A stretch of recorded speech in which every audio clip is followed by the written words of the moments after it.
অন্য একটি পরিবহনের লাইসেন্স ব্যবহার করে বাস পরিচালনার অভিযোগে কক্সবাজারে আটক করা হয়েছে আইকনিক এক্সপ্রেসের একটি বাস।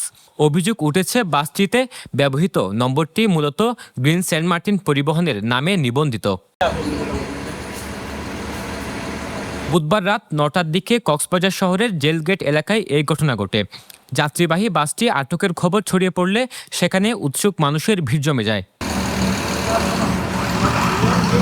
জানা যায়, কক্সবাজার থেকে যাত্রী নিয়ে ঢাকার উদ্দেশ্যে ছেড়ে যায় আইকনিক এক্সপ্রেসের একটি বাস।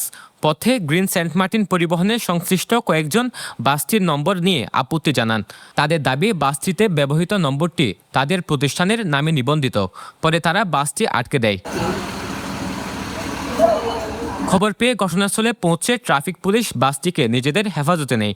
ট্রাফিক পুলিশের এই কর্মকর্তা বলেন, বাসটি আটক রাখা হয়েছে। উভয় পক্ষের কাগজপত্র যাচাই বাছাই করে প্রয়োজনীয় ব্যবস্থা গ্রহণ করা হবে।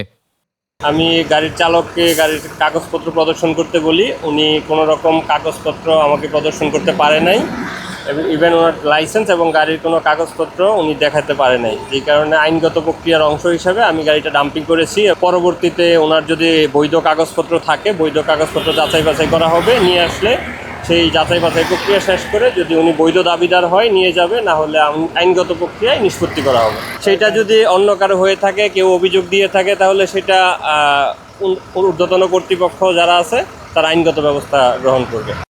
আটক বাসটির নিবন্ধন ও মালিকানা সংক্রান্ত কাগজপত্র যাচাইয়ের কাজ শুরু করবে বলে জানিয়েছেন সংশ্লিষ্ট কর্তৃপক্ষ। News desk, পেনুয়া।